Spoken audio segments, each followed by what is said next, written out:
You're listening to the Valley Labor Report. All right, so good morning, everybody.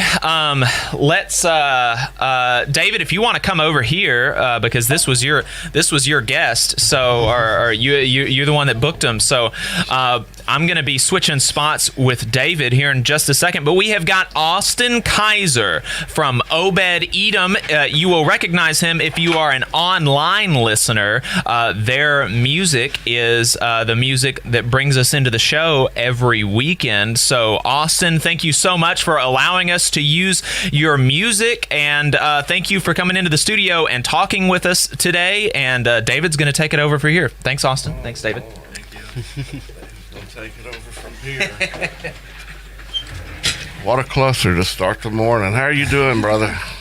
I'm doing good. Good. How are you? Good. So, yeah, I'm not hearing much through these headphones either. So,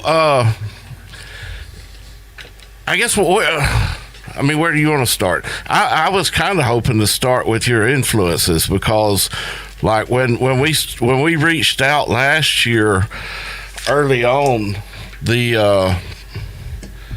and I think Brad Posey shared my posts, and you were like, yeah, you can use ours. I think that was how I found you. Yeah. And then we were kind of wanting to find somebody with like, I mean, we didn't want like a racist band, you know what I mean, or like a Nazi band. Right. And so we seen yours, and then like the first thing I seen on your Bandcamp was the donations for the Bandcamp, or the purchases from this one album on Bandcamp was going to the Huntsville Bail Fund, and I was like, right. This guy has got his shit together, has got his stuff together. So, but yeah, what was your influences early on? Because this is some mind warped music, really. Musically, yeah. Well, there's like 6 of us in the band, rotating kind of. I mean, we're at a pretty fixed lineup now, but it's a lot of different guys with a lot of different influences.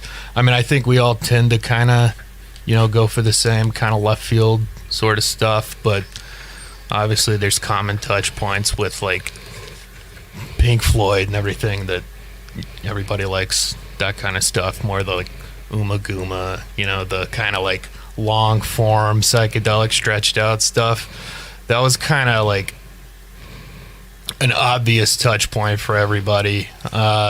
For me, I love like Radiohead, Swans, wow. Bands that are, I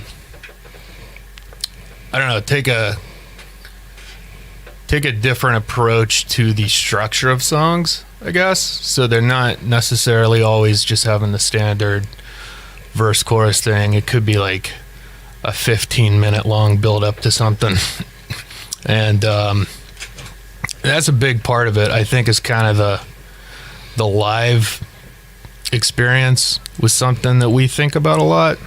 I don't know if it comes through in the records or not. I hope it does, but a big part of music for me is the physicality of it, and being able to feel the actual sound waves hitting you and kind of be in that trancey state where it might just be one chord riffing for a long time, but if the beat's right and everything and the environment's right, it's kind of like being in a sweat lodge or something. And then there's this sort of like, not to get too grandiose with it, but when music is at its best, it can be kind of like almost a spiritual type of experience when it's hitting you like that. Yeah. So that's what we wanted to try to approximate, and kind of like minimalism of like Steve Reich, Philip Glass, but played with, very loud, heavy instruments. So it's kind of a mixture of minimalism and maximalism, I guess. Yeah.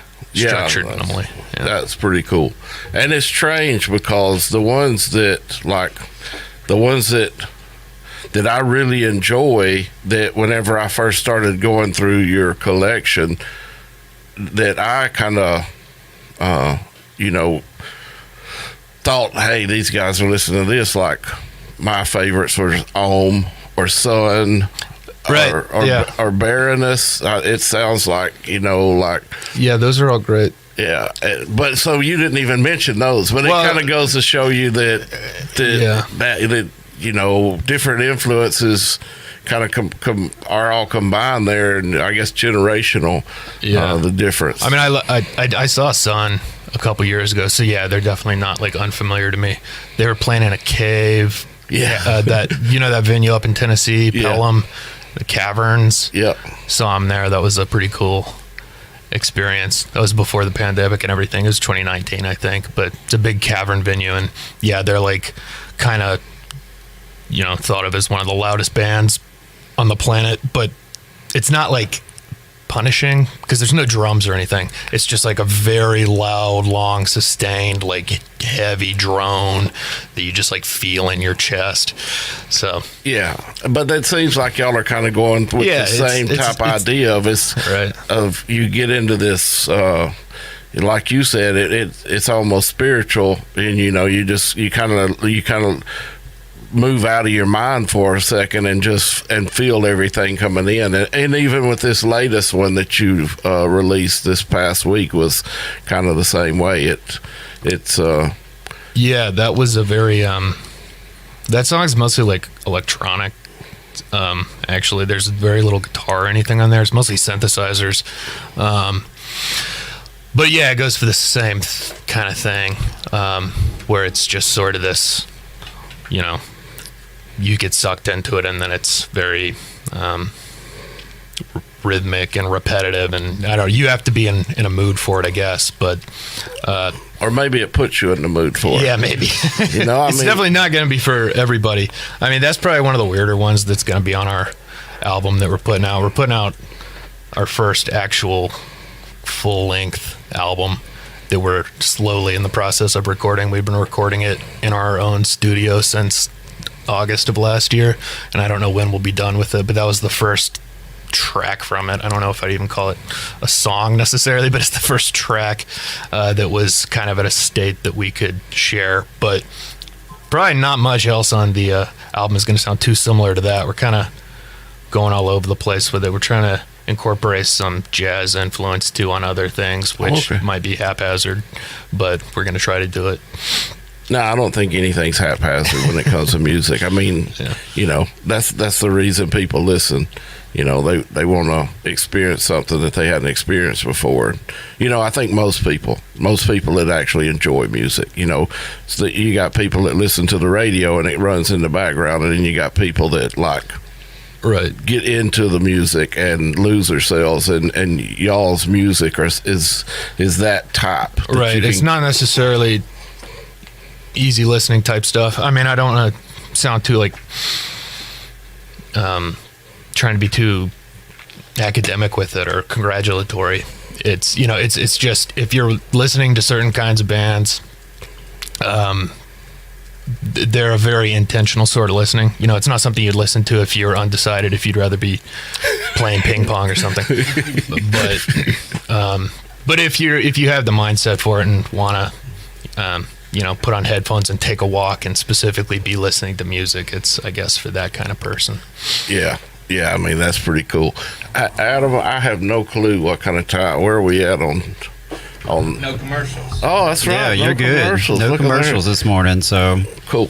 So and so whenever I reached out to you the other week, it was specifically because you had graciously allowed us to play, y'all's music, and we can't thank you enough, because believe it or not, it's easy. I mean, we can pick out anybody's music we want on the radio, but when we go onto YouTube, it's a whole different scenario, because licensing and things like that, and the fact that we were getting like certain portions of our videos cut out because we didn't have the licenses, and you get muted and such. Yeah, and you try to reach out to the like, one of the ones was Woody Guthrie's All You Fascists, and we were like, we'll reach out to his folks and see if we can't purchase a lot. It's a nightmare, man. Yeah, there's a lot of labels and other things you would have to go through. But yeah, we're about as independent as it gets, so yeah. You just gotta talk to me. You can just ask. Yeah. But I saw that y'all were doing this like festival over in Huntsville, and with XY Spaces, one of the bands from my hometown. My kids grew up with them, and really? Yeah, and I've went and seen them a couple of times, and they were like, probably as far as local bands, one of my favorite bands. And but then y'all are in with them, and then there's like two other ones that There's a Drop Diver. They play kind of like, like energetic punk kind of stuff. Okay, cool. But I think there's like a depth to it. It's not like Sex Pistols or something. Not that those are bad or anything, but there's a richness to the, sometimes punk is really just very stark, and I think they really fill it out a lot though. And the other band is Evelina, which is a brand new band, but it's composed of guys who've been in a ton of other local bands over the years. The drummer from my band is Jacob Stewart. It's his new band that he started, so he's kind of playing guitar and stuff with them, and they're like a very kind of like alternative or avant-garde metal type thing. It's very like heavy, but it's very well composed, and it kind of reminds me of like Death Heaven or something. I don't know if some people might be familiar with that, but it's so they're great, and that'll be the first show they've really played, but they're all long time musicians. Yeah, well, for a lot of us, it's going to be the first show that anybody's been able to see for, a year and a half. Right. We were talking before we come on air about, are people going to come out and see it and things like that. And, I just can't imagine people not. At this point, you could roll out the Huntsville Symphony Orchestra and Bridge Street, and I'm going to be down there just because people are throwing their bras on stage. Yeah. It's been a year and a half. Well, come on, we're ready for it. Yeah, but truthfully, it's just to the point to where everybody. I think for my family, that's the one thing that we miss more than anything is the actual be able to go experience that communication between the audience and the bands, right, and feel that closeness to something. Yeah, we're very excited to do it for that reason. I was saying it's been since February of last year since we last played a show, right before the pandemic took off, and so this will be the first thing we've done since then. And we decided to kind of try to organize a large thing. The bass player in my band, Ben Job, he also runs a music nonprofit in Huntsville called Spice Radio, so they also put on shows anyway, so he has a lot of resources for that kind of thing. So we occasionally will take it upon ourselves to kind of promote and organize our own show. We've done that once before at Straight to Ale a couple years ago at Halloween. We had a really big show that was really fun and had a big turnout, but that was, we put it on. Basically, they gave us the space to do it, but we brought all of the PAs and the soundboards and, all of that. And that's kind of what we're doing again here. So this is, it's going to be at Lee Acres on June 26th, which is a Saturday. Lee Acres is a farm venue about 15 minutes outside of Huntsville, downtown Huntsville. It's in Newmarket technically, but it takes 15 minutes to get there if you're in Huntsville. It's not a bad drive at all. It's off Winchester. And they're really cool. We know the people who run it, and they've kind of just set up a really nice like professional stage there out, and they have land, and there's all these different buildings and little Airbnb type little tiny house things that people can stay at, and there's campgrounds, there's a lake, there's ducks and chickens running around and things like that. So it's a cool place, and there's a bit more freedom in terms of, I guess, what you can get away with since it's private property. Not that we're doing anything too insane, but we're gonna have vendors, music, obviously. We're kind of doing it in a traditional faux pagan folk festival style. Not that any of us are like legitimate adherents to that necessarily, but I think some people who are coming will be. And it's just for fun. You know, you can take it as seriously as you want. Going to have a maypole that people can dance around. Oh, wow. Into the night. Maybe we'll have one of those competitions where you dance until that you fall down and the last person standing is the May Queen. I don't know. The losers get thrown in the lake. Yeah, I seen that on the thing. They said on the promotional, they said wear white, and I was like, yeah, I'm not a real white kind. You don't have to wear white. We're not forcing anyone to wear white. Okay, yeah, Dave, if you don't have your flowery white dress, we'll still let you in. I mean, I may be able to pull one out from years gone by, but I don't know that I'll fit in it any longer. It's a problem. There's no judgment there, but yeah, but I mean, I can wear it. Yeah, we'll get Jacob. Yeah, you can fit into it. That'd be pretty. So we have vendors, selling different things. I think there's like someone who's like setting up a massage booth, and there's a woman doing like yoga classes, and then people like selling things. It's just gonna be all over the place. It's gonna be fun. There's gonna be fire. I think I'm allowed to make like a bonfire, and then we're asking people to bring like acoustic instruments or little bongos or drums or what have you, because we're supposed to stop the amplified music around 10:30, just because past that we might start to anger the neighbors. But we're kind of just going to do like a folky whatever, everybody contribute jam session drum circle thing around the fire after that into the night, however long. And you can camp if you want to, so you can spend the night. If you book at Thule Acres, it's another like $20 or something to book a camp spot. But if you stay, you got all night to party. That's pretty cool. I mean, And when is it? It's June 26th. June 26th, yeah. So that's, right after the start of summer, which is called midsummer for some reason. Saturday night. We're coming out. I mean, for certain.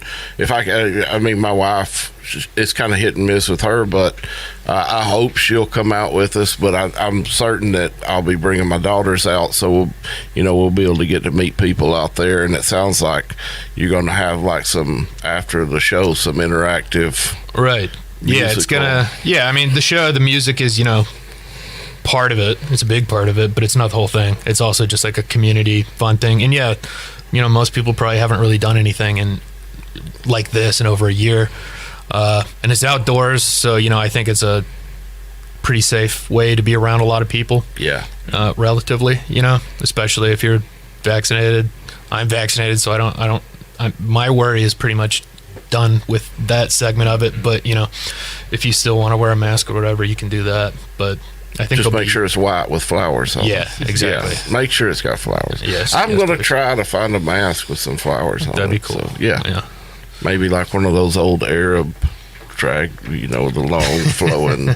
So I think that's important with this mindset. But I think it's going to be cool, especially if people actually do get involved and bring out some instruments. Because now you got me wanting to bring out my guitar. You should. And sit around with everybody and just. And you can sing, Dave. That'd be great. Yeah, we can all chant together.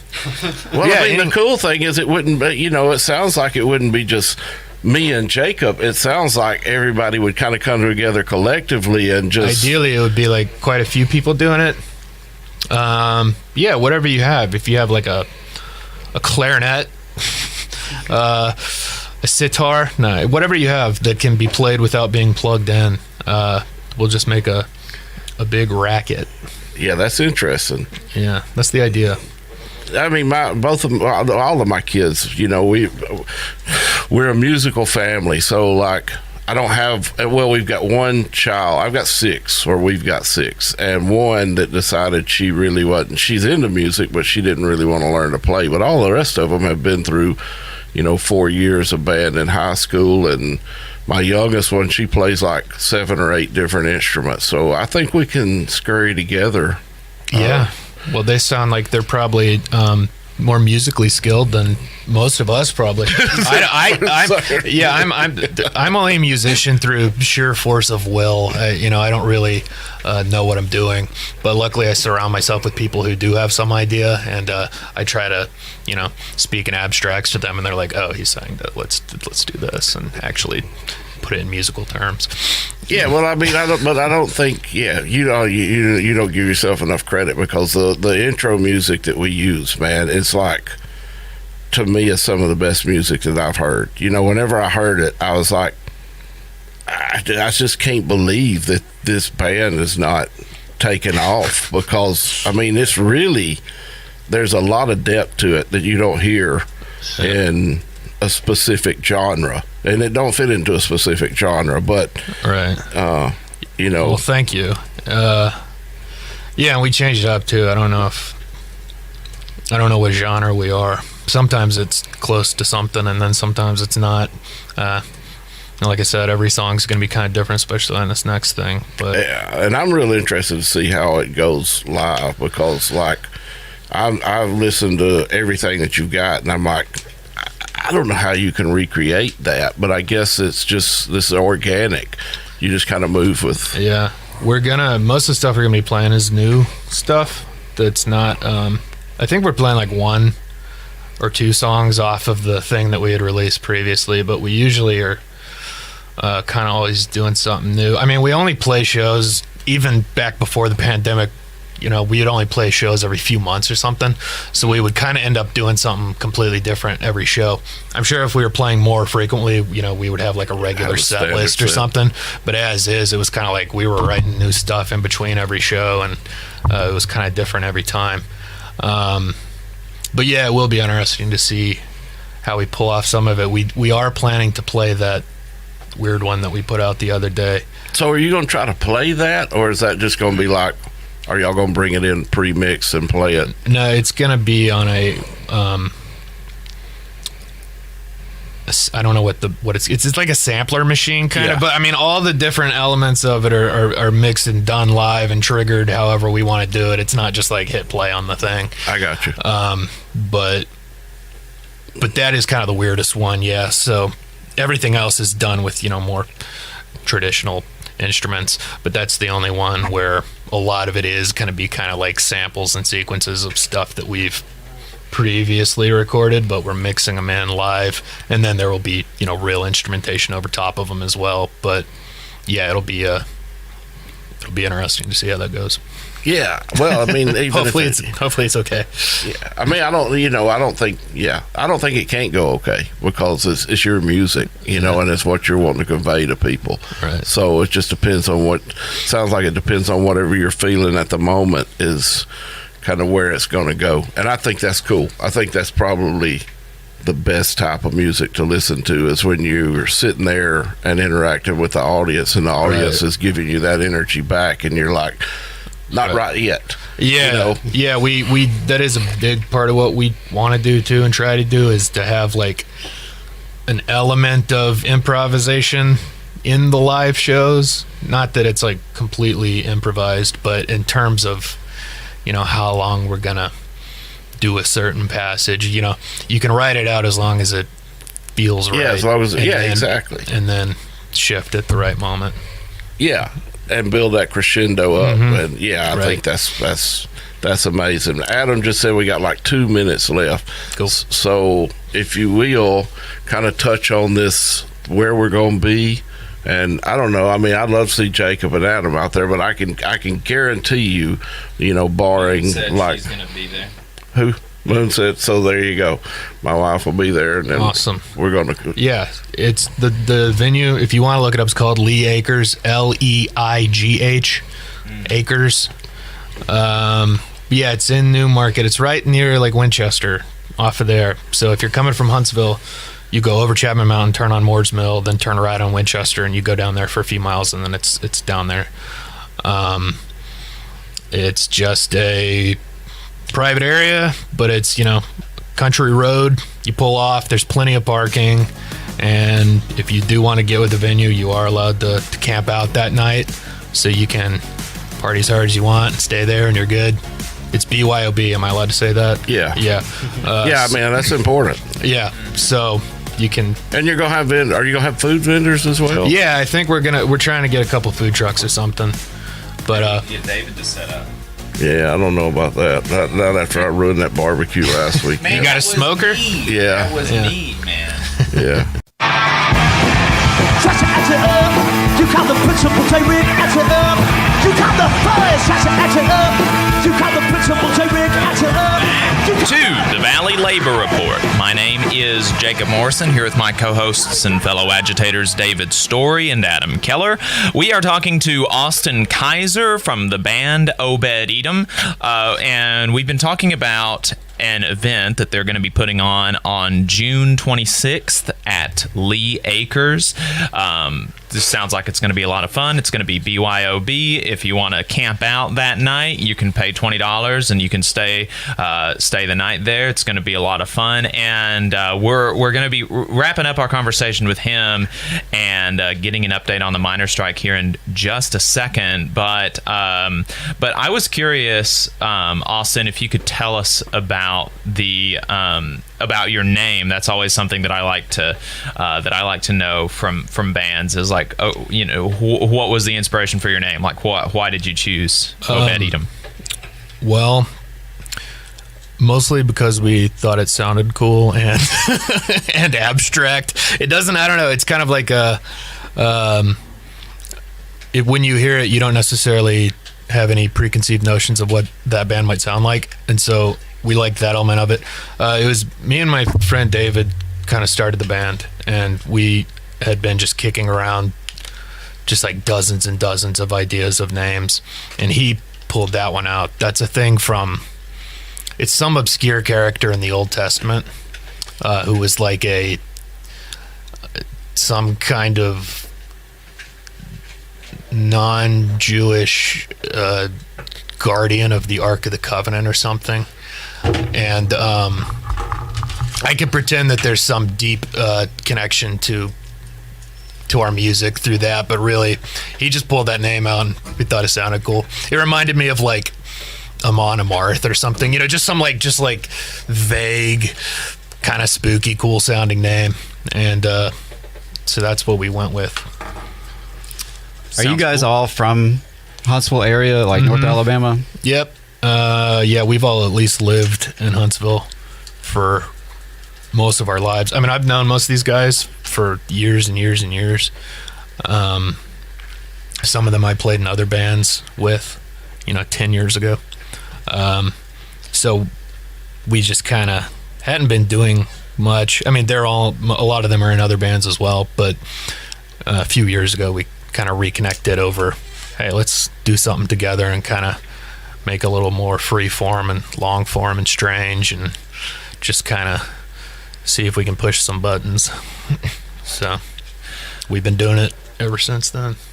Well, that's awesome, Austin, and like we've said before, we really appreciate you allowing us to use your work. Adam said that you've got at least one new fan from Yeah. He said that before the show started that somebody got turned on to y'all's music from our intro and stuff. I said that was a 100% increase in our fan base. So so thank you sounds guys like it's too. paid off. Yeah. So you got your money's worth anyway. Hey, if there's any other radio shows out there who want free intro music, hit me up. Maybe I'll get 2 more fans. Yeah, I feel like you've at least gotten your money's worth from the royalty fees that we pay you. So. Right. Believe it or not, there are not that many labor union themed radio shows. That was also why this one was surprising to me, because I was also talking to you guys about that earlier. I've lived here in Alabama most of my life, and I wasn't aware that there was much of a union presence at all anywhere in the South. So it was surprising and cool to me that there was a show that's actually on FM radio that focuses on those kind of issues.